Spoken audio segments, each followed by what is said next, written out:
네, 오늘은 크레딧 시장 살펴보도록 하겠습니다. 최근에 24년도 하이힐드 만기 도래하는 물량 자체가 어찌어찌 잘 해소가 된 상황입니다. 그렇긴 한데 그 중에서도 레버리지 대출 관련해서는 채무 불이행 부도율이죠.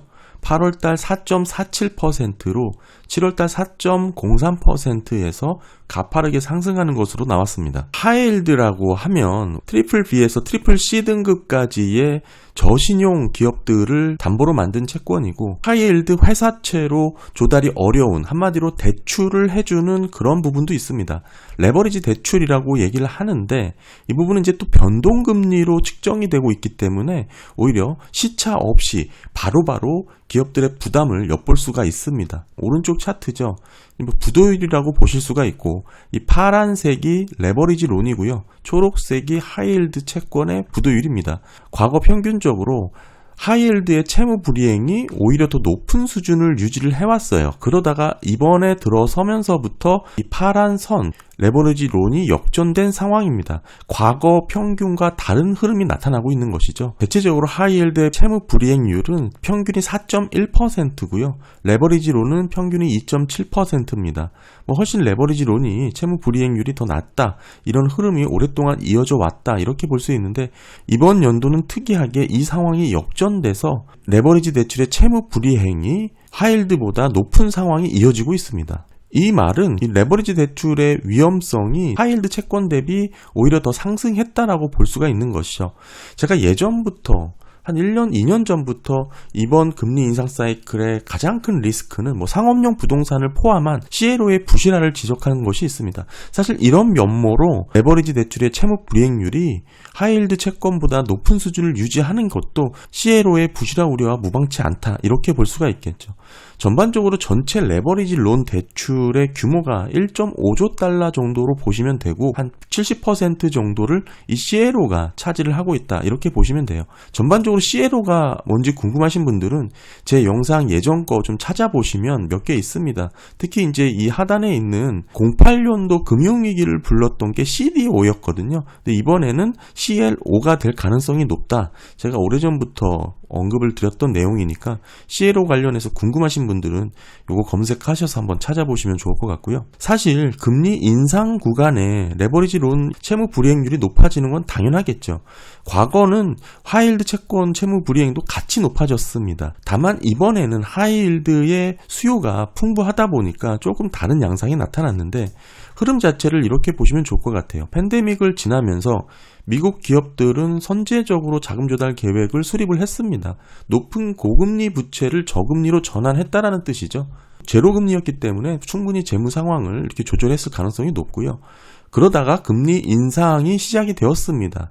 금리가 높아지기 때문에 기업들은 회사채 발행의 전반적인 규모 자체를 줄이게 되겠죠. 신규 발행을 자제하는 흐름이 나타났습니다. 이런 흐름 가운데 경제 연착륙에 대한 전망이 빠르게 확대가 되다 보니까 우세해지기 시작했죠. 이런 상황이다 보니까 조금이라도 높은 수익률을 얻기 위한 투자자들이 하이힐드에 몰리기 시작한 것이고, 이런 부분에 있어서도 하나의 역할을 한 게 CLO의 수요 확대다라고 말씀을 드리고 있습니다. 아까 레버리지 론 말씀을 드릴 때 변동금리라고 말씀을 드렸잖아요. 어떻게 측정되냐면 이 소파 금리에 크레딧 스프레드를 가산해서 금리가 결정이 되기 때문에 상대적으로 금리가 높아지는 상승기에 유리한 결과를 가져오겠죠. 그러다 보니까 CLO를 투자하려는 기관들이 늘어났고, 그에 비해서 기업들이 신규 발행을 자제하다 보니까 전반적으로 수요가 확대되는 모습이 나타났습니다. 그렇기 때문에 지금 현재 하이힐드 스프레드가 사상 최저 수준까지 낮아진 상태가 유지되는 모습도 나타나기도 했고요. 사실 이런 크레딧 시장의 강세 흐름은 최근 금리 인상 구간에서도 은행들은 실질 대출은 축소를 했지만, 이런 회사채 발행, 크레딧 시장의 스프레드가 축소가 됐다는 뜻이죠. 이런 흐름이 이어지면서 다시 회사채를 발행할 수 있는 견고한 흐름, 즉 선순환 상태가 어느 정도 이어졌습니다. 실질적으로 우리가 투자 등급이라고 볼 수 있는 것은 트리플 B까지는 볼 수 있지만, 지금 신용 등급 B등급 이상 정도의 기업, 미국 기업이라고 볼 수 있을 텐데 이 정도의 신용 등급은 원리금을 충분히 감당할 정도로 어느 정도 실적을 내고 있는 상황이다라고 보고 있습니다. 따라서 크게 차환 리스크를 당장 우려할 정도는 아니다. 이렇게 봐야 되겠죠. 보시면 미국 연도별 만기도래 회사채 규모입니다. 어느 정도 부채 상환 압력이 어느 시기에 집중되는지를 좀 봐야 되는데 이 차트는 전체 회사채의 흐름이고요. 검은색은 투자 등급의 회사채라고 보시면 되고 파란색은 하이힐드고 회색은 아까 말씀드린 레버리지 론이 되겠죠. 중요한 부분은 레버리지 론이 트리플 C 등급이 많은 비중을 차지하고 있기 때문에 이런 부분에서 2028년에 집중되어 있는 모습을 보실 수가 있고 중요한 부분은 회사채가 만기 도래하는 비중은 2024년부터 시작을 해서 25년부터 본격적으로 규모가 확대가 되기 시작합니다. 그러다가 28년까지 그 규모를 늘어나기 때문에 28년까지는 지켜볼 필요가 있다. 이렇게 봐야 되고요. 특히나 24년 당장은 어느 정도 투자 등급의 회사채 위주의 만기 도래이기 때문에 차환 리스크가 크게 우려될 정도다. 이렇게 보기는 어렵겠죠. 전반적인 규모 자체는 24년은 8천억 달러 수준이고요. 25년은 1조 800억 달러 수준인데 이 부분은 추정하는 기간마다 조금씩 다릅니다. 어느 곳에서는 24년 9천억, 25년 1조 3천억 이 정도 보기도 하고요. 보시면 24년 9,800억, 25년 1조 1,000억은 좀 다르긴 하죠. 이렇게 다른 모습을 보이고 있긴 한데 중요한 것은 회사채의 사환이 24년부터 본격적으로 발행이 되기 시작했다. 지금 24년도 회사채뿐만 아니라 하이힐드까지 만기 도래 물량이 대부분 해소가 되면 소화가 됐다라고 볼 수 있지만 중요한 부분은 저금리로 발행했던 회사채의 차환이 그때 당시는 제로금리 수준이었기 때문에 00년부터 22년까지였죠. 이후에 지금 만기 도래했던 회사채의 차환은 결국에는 그때보다 자본 비용이 높아질 수밖에 없다는 것이죠. 지금 리파이낸싱이 실패를 해서 결국 차환 리스크가 크게 불거졌다라고 얘기를 드리고 있는 게 아니고 하이힐드를 포함해서 회사채 만기 도래 물량은 모두 해소가 됐지만 그 내막을 살펴보면 기업들이 부담해야 되는 자본 비용 자체는 당시 최초의 회사채보다는 월등히 높아진 수준에서 리파이낸싱을 할 수밖에 없는 상황을 이해해야 된다. 이렇게 말씀드리고 있죠. 당연히 리파이낸싱이 되겠죠. 지금 CLO의 수요 확대도 물론이고 하이힐드 수요까지 늘어나고 있는 상황이기 때문에 일반 회사채에 대한 리파이낸싱이 우려될 정도는 아닙니다. 다만 기업들이 부담해야 될 자본 비용 측면에서는 00년, 02년도 발행했던 초저금리 수준에서 발행했던 회사채와는 비교할 수 없을 정도의 부담이 생기고 있다. 지금부터 생기고 있다라고 봐야겠죠. 게다가 계속 25, 26년까지 계속 물량 자체가 늘어나고 있다라는 점. 예전에도 말씀드렸지만 그나마 만기 도래 회사채 흐름을 놓고 봤을 때 다행이라고 볼 수 있는 부분은 투자 등급 부채가 만기 초반에 앞쪽에 집중되어 있고 반면에 하이힐드라든지 레버리지 론 같은 경우는 후반부에 들어가면서부터 늘어나는 흐름이 나타난다. 이렇게 볼 수가 있겠죠. 정말 문제는 2028년이 된다. 이렇게 볼 수 있습니다. 하이힐드와 레버리지 론만 확대해서 보게 되면 2028년이 가파르게 레버리지 론이 늘어나는 것을 확인할 수 있습니다. 따라서 이것만 보더라도 중립금리가 높아져가지고 지금 상황에서 미국 경기가 그대로 강한 경제 성장이 나타날 것이다라고 얘기하는 것 자체는 결국에는 2028년 가서 걸림돌이 생길 수밖에 없는 흐름이 나타난다. 지금의 높은 금리 레벨이 꾸준히 이어져서 그대로 미국 경기가 성장한다는 논리 자체에 큰 걸림돌이 여기 있다는 것을 말씀드리고 있는 것이죠. 게다가 지금 상황에서의 레버리지론 부도율도 이렇게 가파르게 올라가고 있는 상황이기 때문에 사실은 2028년까지 가는 것조차도 여의치 않다. 이렇게 봐야겠죠. 2024년 정도는 금리나 기대감과 맞물려서 어찌 회사채 사환을 마무리 졌다고 볼 수 있지만 그 와중에서 레버리지 대출의 채무 불이행이 가파르게 상승을 했고 이런 부분에서 결국 CLO의 부실화가 주도를 했을 텐데 이 CLO의 부실화 관련해서는 제가 예전부터 강조를 했던 내용들이 많으니까 꼭 한번 지난 영상 찾아보시면 좋을 것 같고요.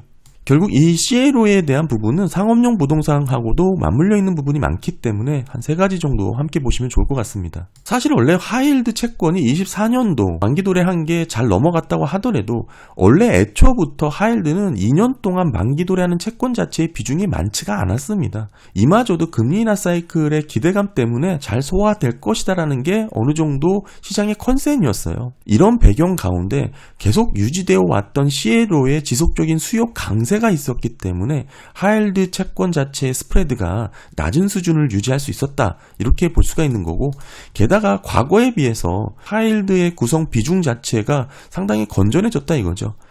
BB 등급 채권의 비중이 조금 47%로 높아졌고 최근에는 52%까지 올라갔고요.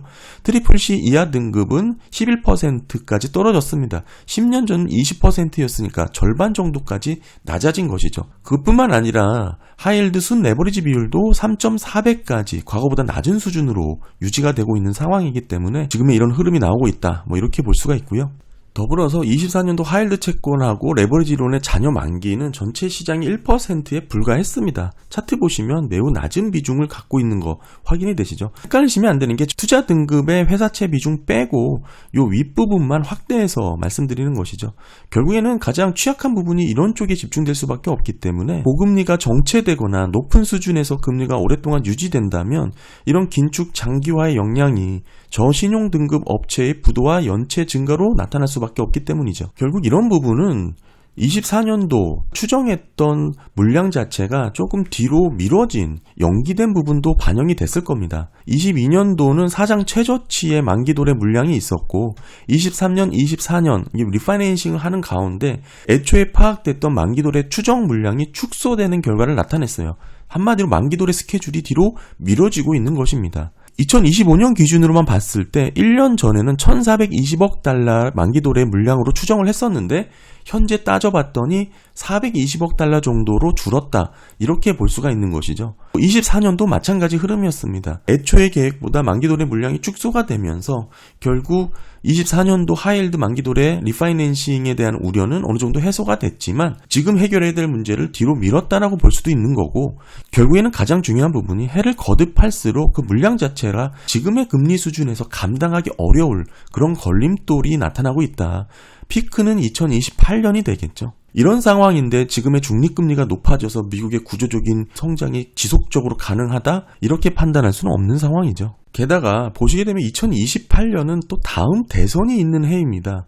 만약에 지금 공화당이 집권을 한 행정부가 운영을 하게 된다면 다음 대선 시즌에 맞물려서 이런 폭탄을 떠안고 있을 가능성이 상당히 낮겠죠.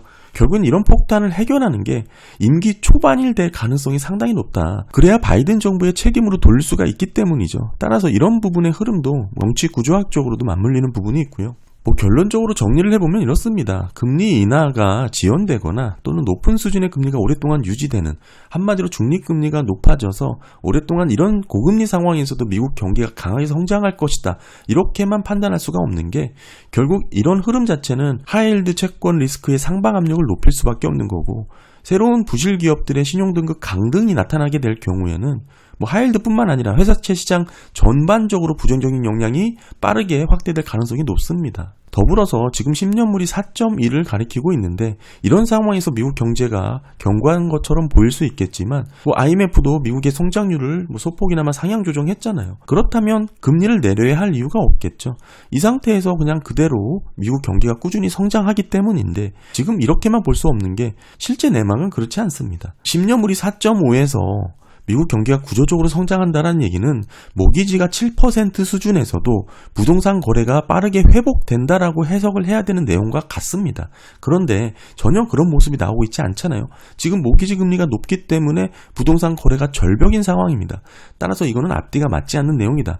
이런 부분에 있어서 기업들도 마찬가지의 높은 금리 수준의 부담을 느낄 수밖에 없는데 중요한 것은 대출 만기 시점이 겹치면서 이런 리파이낸싱 리스크가 높아지는 부분, 24년부터 시작을 했고 25년부터 본격화될 것입니다. 이런 부분에서의 리스크가 상당히 우려가 된다, 계속적으로 강조드리고 있습니다. 따라서 지금의 금리 레벨 생각보다 높은 수준에서 오랫동안 유지되지 않을까, 이런 부분에 있어서 결국에는 금리는 떨어질 수밖에 없고 고금리가 높게 유지가 된다면 너무나 불보듯 뻔한 그런 상황이 이어질 것이다 라고 볼 수 있을 것 같습니다. 24년도 하이힐드뿐만 아니라 회사채 만기도래 물량은 어느 정도 어찌어찌 잘 해소를 했으나 결국 이 과정에서 레버리지 대출의 채무 불이행이 가파르게 상승을 했고 이런 부분은 제가 예전부터 언급한 CLO의 부실한 우려가 빠르게 확대됐을 가능성이 높다.